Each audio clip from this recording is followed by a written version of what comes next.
여러분 안녕하십니까. 오늘 또 참으로 좋은 날입니다. 하나님께서 기쁨으로 넘치게 해주시기 바랍니다. 저는 여러분과 함께 고린도후서 9장 6절로 13절의 말씀을 가지고 많이 심는 자는 많이 거둔다는 제목으로 은혜를 나누고자 합니다.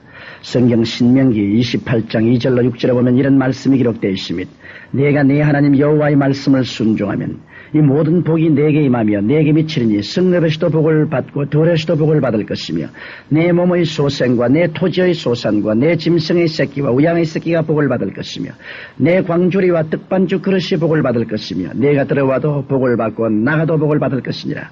하나님께서는 이와 같이 놀라운 축복의 언약을 우리에게 주셨습니다. 그러나 우리가 이 축복을 받아 누리려면 먼저 심고 거두는 법칙을 우리 생활에 적용해야 하는 것입니다. 기독교는 심고 거두는 법칙의 종교입니다. 왜냐하면 예수님께서 먼저 당신 자신을 하나의 미랄로 온 인류의 구원을 위하여 심으셨기 때문인 것입니다. 여러분과 저는 예수님께서 심고 거두는 법칙에 의해 죽으시고 부활하심으로 말미암아 맺히게 된 예수 그리스도의 열매들입니다. 오늘 이 시간에는 예수님께서 심으심으로 거두게 된 열매인 우리가 어떻게 하면 우리도 심고 거두는 법칙으로 우리 생활이 생명을 얻되 더 풍성히 얻는 기적 속에 들어갈 수 있는지 그 길을 안내해드리고자 합니다. 첫째로 우리는 심고 거두는 법칙이 자연의 법칙임을 알아야 합니다. 농부는 누구보다 심고 거두는 법칙을 체험적으로 잘 알고 있습니다. 농부가 이런 봄 밭에 씨를 뿌리지 않고 주여 많이 거둘 줄 믿습니다라고 기도만 하고 앉아있다면 그는 정신 이상자 취급을 받을 것입니다. 그러므로 농부가 수확을 많이 거두려면 반드시 씨를 심는 법칙을 적용하지 않으면 안 됩니다. 거두려면 먼저 심어야 합니다. 하나님의 기적을 기대할 때도 사람이 해야 할 일은 반드시 사람이 한 다음에 하나님의 기적을 기대해야 합니다. 이것은 하나님께서 우리에게 주신 자연 법칙인 것입니다. 또 농부들은 정식의 법칙을 믿습니다. 하나의 밀을 심으면 거기에서 수십 배의 밀알을 거둘 수 있음을 믿기 때문에 심는 것입니다. 그리고 농부들은 하나님께서 때를 맞추어 비를 주시고 햇빛과 알맞는 기온을 주셔서 더 많은 수확을 주실 것을 믿는 것입니다. 이처럼 심고 거두는 데는 하나님의 섭리가 따르는 것입니다. 사람이 제 아무리 뽐내어도 하나님께서 도와주시지 않는다면 굶주림이 세상을 뒤덮어 사람들은 살 수 없게 될 것입니다. 둘째로 심고 거두는 법칙은 영적인 법칙임을 알아야 합니다. 자연의 모든 법칙은 하나님께서 우리에게 영적인 법칙을 모형으로 보여주시는 것입니다. 그러므로 자연의 법칙에도 심고 거두는 법칙이 있다면 영적으로도 심고 거두는 법칙이 있는 것입니다. 고린도후서 9장 8절에 하나님이 능히 모든 은혜를 너희에게 넘치게 하시나니 이는 너희로 모든 일에 항상 모든 것이 능력하여 모든 착한 일을 넘치게 하려 하심이라고 기록되어 있습니다. 또한 고린도후서 8장 9절에 우리 주 예수 그리스도의 은혜를 너희가 알거니와 부유하신 자로서 너희를 위하여 가난하게 되심은 그의 가난함을 인하여 너희로 부유케 하려 하심이라고 기록되어 있습니다. 우리 하나님은 좋으신 하나님이십니다. 우리를 위하여 모든 것을 다 준비해 놓으셨습니다. 그러나 문제는 아무리 하나님께서 준비해 놓으셨어도 우리가 영적으로 심고 거두는 법칙을 사용하지 않는다면 거두어 드릴 것이 없게 됩니다. 이러므로 여러분은 성경 말씀을 통하여 여러분의 생활을 풍성하게 하기 위하여 영적으로 심고 거두는 법칙을 적용하게 되시기를 바랍니다. 셋째로 그러면 영적으로 심고 거두는 법칙을 적용하기 위해서는 어떻게 해야 할까요?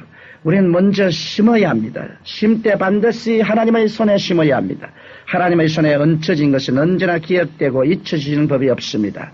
만약 영적으로 심는 사람이 하나님의 손 위에 심지 않으면 흑사가 되고 맙니다. 또 우리는 무엇을 심어야 하는지 분명히 알아야 합니다. 먼저 시간을 심어야 합니다. 우리에게는 시간이 필요합니다. 그러므로 시간을 하나님의 손 위에 먼저 심어야 하는 것입니다. 여러분이 엿새 일했으면 일했지는 교회에 나와서 하나님을 섬겨야 합니다. 그래야 엿새 동안 시간을 낭비하지 않고 일할 수 있도록 넉넉한 시간을 주시는 것입니다.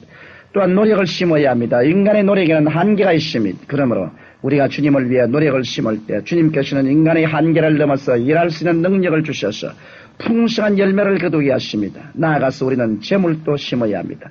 오늘날처럼 부유한 시대도 이제는 없었을 것입니다. 그러나 세계 어느 곳을 가보아도 사람들은 돈이 없다라는 궁색한 말을 합니다. 그것은 왜 그럴까요? 사람들이 종자 씨앗까지 다 먹어치우기 때문입니다.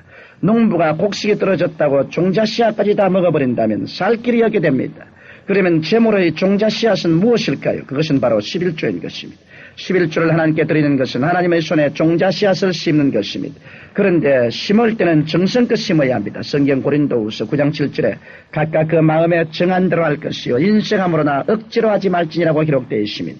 그러므로 여러분이 하나님께 시간과 노력과 재물을 얼마나 심을 것이냐는 것은 기도하고 여러분 마음에 성령님이 인도하시는 대로 정할 것입니다. 하나님께서는 기쁜 마음으로 자원하기를 원하시고 강제를 원치 않으십니다. 넷째로 심고 난 후에 해야 할 일에 대해 말씀드리고자 합니다.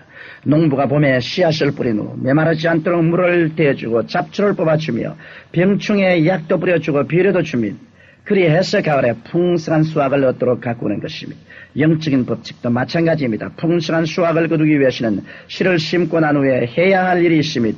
우리는 씨를 심고 난 후 인내심을 가져야 합니다. 그리고 마음속으로 항상 위대한 환상과 축복의 꿈을 주어야 하는 것입니다. 그리고 탐심을 버려야 합니다. 우리 마음속에 탐욕이 들어와서 가시덤불같이 자라면 심은 것이 제대로 자라지 못합니다. 성경 야고보서 4장 3절에 너희가 얻지 못하면 구하지 아니하며 구하여도 얻지 못하면 정욕으로 쓰려고 잘못 구함이라고 기록되어 있습니다. 사랑하는 청취자 여러분, 우리는 성경 갈라디아서 6장 7절로 8절의 말씀을 마음 깊이 하루새겨 하겠습니다. 사람이 무엇으로 심든지 그대로 거두리라. 자기의 육체를 위하여 심는 자는 육체로부터 썩어질 것을 거두고 성령을 위하여 심는 자는 성령으로부터 영생을 거두리라. 농부가 이런 봄에 심고 여름 동안 가꾸고 가을에 수확합니다. 이처럼 우리 인생도 어머니 뱃속에서 잉태되면서부터 심고 거두는 법이 시작됩니다. 이 땅에 사는 사람은 누구나 심고 거두는 일을 하고 있습니다. 봄이 가고 여름이 지나면 가을이 오듯 인생의 가을이 다가오지 않은 사람은 없습니다. 어느덧 백발이 우리에게 다가오고 어느 날 우리가 하나님 앞에 서게 될 때 밝히 드러날 것입니다. 행인과 나그네 같은 이 땅의 삶을 살 때 육체를 위해 심어 육체를 거두고 멸망에 떨어질 것이냐, 아니면 예수 그리스도를 구주로 모시고 성령 안에서 하나님 중심으로 살다가 영원한 천국에 거하게 될 것이냐는 것은 오늘 우리가 무엇을 심렸나에 달려 있습니다. 그러므로 오늘부터라도 여러분은 성실하고 부지런하게 많이 심으십시오. 심때 영적으로 시간과 노력과 물질을 많이 심어서 풍요하게 거두십시오. 그 무엇보다 여러분의 삶을 그리스도의 십자가 밑에 많이 심어서 영원한 천국을 열매로 그르는 여러분 되시기를 주님 이름으로 축원합니다. 사랑이 많으신 아버지, 모든 매사가 심고 거두는 법칙에 의해서 운행됩니다. 아무도 심지 않으면 잡초만 무성할 뿐입니다. 우리가 다 그리스도 안에서 영육 안에 심고 축복으로 거두는 우리들이 되게 도와주옵소서. 예수님 이름으로 기도드리옵나이다. 아멘.